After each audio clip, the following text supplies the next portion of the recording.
आप सभी का आज की ई कक्षा में हार्दिक स्वागत व अभिनंदन है।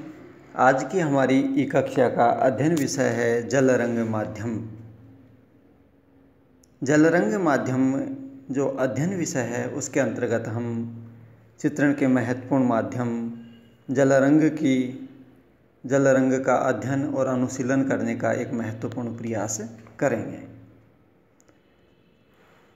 हम यह समझने और जानने का प्रयास करेंगे कि जल रंग माध्यम क्या है, इसके प्रयोग करने की विधि क्या है और यह किस तरह से कला के लिए एक आवश्यक और महत्वपूर्ण अवयव के रूप में, माध्यम के रूप में अपनी भूमिका का निर्वहन करता है। जल रंग जो माध्यम है उसका संवाहक जल है, अर्थात जल को मिला करके, पानी को मिला करके जल रंगों का प्रयोग किया जाता है, अतः यह जल रंग माध्यम कहा जाता है। जल रंग का प्रयोग मुख्यतः कागज पर किया जाता है। हाथ से बना कागज जल रंग चित्रण के लिए उपयुक्त रहता है। उदाहरणतः पूना हैंडमेड शीट या पूना हाथ से बना कागज जल रंग चित्रण के लिए एक महत्वपूर्ण सामग्री है। जल रंग चित्रण के लिए ऐसे कागज की आवश्यकता होती है जो रंगों को आसानी से फैलने दे, पानी को सहन कर सके। कागज पर चित्रण करने से पहले कागज को गीला करके उसके किनारों पर गोंद या टेप द्वारा बोर्ड की सतह पर चिपका दिया जाता है। फिर उस पर रंग लगाना उचित रहता है ताकि रंग आसानी से फैल सकें व कागज पर रंगों के धब्बे न पड़ें। इस तरह का कागज लगाने से कागज खिंच जाता है और रंग लगाने पर ऊंचा नीचा नहीं होता। रंगों को पानी में घोलकर पतला लगाया जाता है जिससे रंगों में पारदर्शी प्रभाव व ताजगी रहती है। श्वेत व काले रंग का प्रयोग इसमें लगभग नहीं करते, यह एक आवश्यक नियम नहीं है। जल रंग चित्रण के लिए सेबल, नेवले की जाति का जानवर के बालों की तुलिका उपयुक्त रहती है। आजकल कृत्रिम बालों वाले ब्रश भी उपलब्ध हैं जिनके प्रयोग से हम जल रंग चित्रण कार्य करते हैं। तुलिका गोल, चपटी तथा विभिन्न मोटाई की मिलती हैं, जैसे 0, 1 नंबर, 2 नंबर, 3 नंबर, 4 नंबर, इस तरह से। बारीक काम के लिए गोल व बड़े स्थानों पर चपटी तुलिका का प्रयोग करना चाहिए। जल रंग की शुद्धता को भी ध्यान में रखना चाहिए। समय समय पर पानी गंदा हो जाए तो उसे बदलते रहना चाहिए।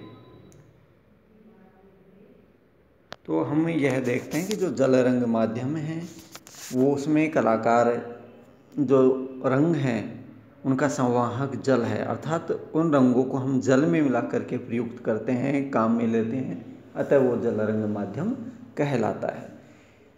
जल रंग माध्यम के अंतर्गत कलाकार साधारणतया हाथ से बना कागज मुख्यतः काम में लेता है और यह कागज साधारण कागज से थोड़ा मोटाई का कागज होता है जो एक तरह से पानी को सहन करने की शक्ति रखता है। अर्थात जल रंग का संवाहक जल है तो ज़्यादातर पानी को मिला करके इन रंगों को प्रयुक्त किया जाता है। तो रंग पानी के प्रभाव से जो कागज़ है वह खराब ना हो जाए, इसलिए इसमें हाथ से बना मोटा कागज़ साधारणतः काम में लिया जाता है, जिसमें महत्वपूर्ण रूप से पूना हैंडमेड शीट है वो काम में ली जाती है। हाथ से बनी हुई शीट है तो उस शीट को वो काम में ली जाती है। इसके अतिरिक्त भी कई शीट हैं जिनको जल रंग के उसमें काम में लिया जाता है। इसमें साधारणतः हम जो जल रंग को प्रयोग करने की विधि है उसमें सबसे पहले किसी भी रंग की हल्की रंगत को काम में लेते हैं, फिर मध्यम रंगत को काम में लेते हैं और सबसे अंत में बिल्कुल गहरी रंगत को हम जल रंग माध्यम में इस्तेमाल करते हैं। यह जल रंगों की अपनी विशेषता है जिसके कारण हम इसमें हल्के, मध्यम और गहरे क्रम से चलते हैं। ऐसा हमेशा हो यह बाध्यकारी नहीं है। इसके अतिरिक्त जल रंग को प्रयोग करते हैं तो उसमें सफ़ेद और काले रंगों का जो प्रयोग है उससे हम लगभग बचने का प्रयास करते हैं, पर यह भी एक आवश्यक और बाध्यकारी नहीं है। साथ ही जल रंगों के लिए हमेशा गोल, चपटी या विभिन्न मोटाइयों की जो ब्रश है, तुलिका है, उनको काम में लिया जाता है। बारीक काम के लिए गोल और बड़े स्थानों के लिए साधारणतया चपटी, फ्लैट तुलिकाओं को ब्रश को प्रयोग में लाते हैं। साथ ही जब जल रंग में हम चित्रण कार्य करते हैं तो जो पानी है और आपस में जब इनका मिश्रण करते हैं तो जल रंग की शुद्धता का भी ध्यान में हम रखते हैं और पानी को भी समय समय पर बदलते रहते हैं, क्योंकि जल रंग का प्रयोग करने से, मिश्रण करने से एक रंग दूसरे रंग की प्रभाविता को ख़त्म कर सकता है। इसका जल रंग माध्यम में ध्यान में रखना अति आवश्यक है। समय पर जो पानी है और जो तुलिका हैं उनको साफ करते रहना चाहिए। पास में एक साधारणतया कॉटन का कपड़ा, सूती कपड़ा रखना चाहिए, जिससे कि ब्रश साफ करते रहें बीच बीच में, जिससे कि एक ब्रश में लगा दूसरा रंग किसी दूसरे रंग को, तीसरे रंग को जिसको हम प्रयोग में लाते हैं उसको, उसके प्रभाव को, उसकी प्रभाविता को समाप्त ना कर दे, या कि जैसा कि हम उस रंग का प्रभाव अपनी कलाकृति में जिस स्तर पर देना चाहते हैं वह प्रभाव ना आ पाए। इसलिए हम अपनी तुलिका या ब्रश और अपना जो पानी है वह समय समय पर बदलते रहते हैं और तुलिका और ब्रश को साफ सफाई करते रहते हैं। इसका प्रयोग करने के लिए हम साधारणतः जो जल रंग हैंडमेड शीट जो होती है, विंसन और न्यूटन एक पेपर होता है, वो भी इसके जल रंग के लिए महत्वपूर्ण, वाटमैन कागज़ आता है, वह कागज़ भी जल रंग के लिए एक महत्वपूर्ण कागज़ होता है, महत्वपूर्ण शीट है जो जल रंग चित्रण के लिए उपयुक्त रहती है। और जब हमें हैंडमेड शीट है उसको सबसे पहले अपने बोर्ड पर लगाते हैं और उसे पिन और टेप की सहायता से स्थिर किया जाता है, जिससे कि, और सबसे पहले हम जल रंग माध्यम का प्रयोग करते हैं तो सबसे पहले धरातल पर जो हमारा पेपर होता है, कागज़ होता है, उस धरातल पर सबसे पहले पानी की हल्की कोट करते हैं, उसके बाद उसको प्रयोग में लाते हैं। और टेप लगाने का और पिन लगाने का ये इसलिए महत्वपूर्ण होती हैं कि जिससे कि कागज़ गीला होकर के सिकुड़े या फैले नहीं। उन कागज़ को ऊपर और नीचे होने से, सिकुड़न से बचाने के लिए, फैलाव से बचाने के लिए उनको स्थिर किया जाता है, जिससे कि चित्र में रंग आसानी से लग सकें और रंगों का जो धब्बे हैं या फैलाव है वो हम जैसा चाहते हैं वैसा ही प्रभाव उत्पन्न करें। और जो जल रंग हैं वो एक पारदर्शी प्रभाव उत्पन्न करते हैं।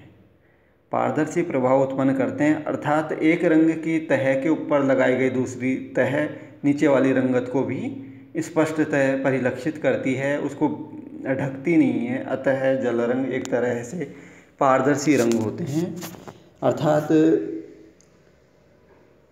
इन रंगों में एक के ऊपर लगी हुई कई रंगों की तह अपने मूल जो नीचे वाली तह को पूर्णतः ढकती नहीं है, छिपाती नहीं है, अतः यह पारदर्शी रंग है। इनकी महीन, एक रंग की महीन पर से उसके नीचे वाली रंगत भी स्पष्टतः परिलक्षित होती है और इन रंगों में ताजगी रहती है। और साधारणतः हमने पूर्व में भी चर्चा की कि सफ़ेद और काले रंगों के प्रयोग से बचना चाहिए।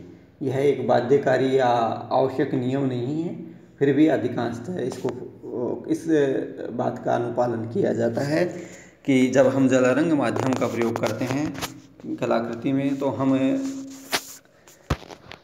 सफ़ेद और काले रंग का मिश्रण करने से, किसी भी रंग में मिश्रण करने से बचते हैं।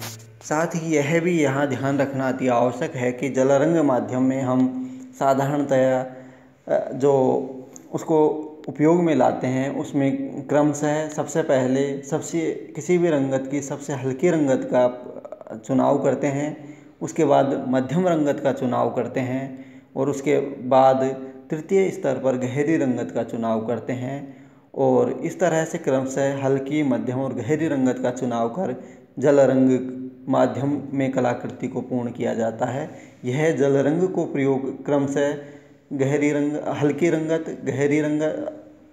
हल्की रंगत, मध्यम रंगत व गहरी रंगत के रूप में क्रमशः जल रंगों को काम में लिया जाता है, या यह जल रंग को प्रयोग करने की एक तरह से विधि है जिसके माध्यम से जल रंग माध्यम प्रभावी ढंग से स्पष्ट होता है। यहाँ यह भी आवश्यक है कि एकदम सबसे पहले यदि हम गहरी रंगत का प्रयोग किसी भी कलाकृति में जल रंग की गहरी रंगत का प्रयोग कर देंगे तो वहाँ आवश्यकता अनुसार फिर हल्की रंगत का प्रयोग करना अत्यधिक कठिन हो जाता है।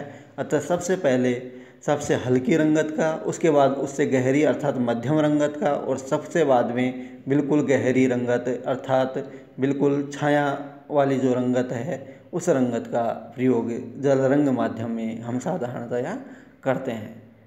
जल रंग माध्यम को जब हम काम में लेते हैं तो वहाँ तुलिकाओं की सफाई और पानी का नियमित रूप से बदलने को, इसको हम विशेष रूप से ध्यान में रखते हैं। धन्यवाद एवं शुभ दिवस। धन्यवाद।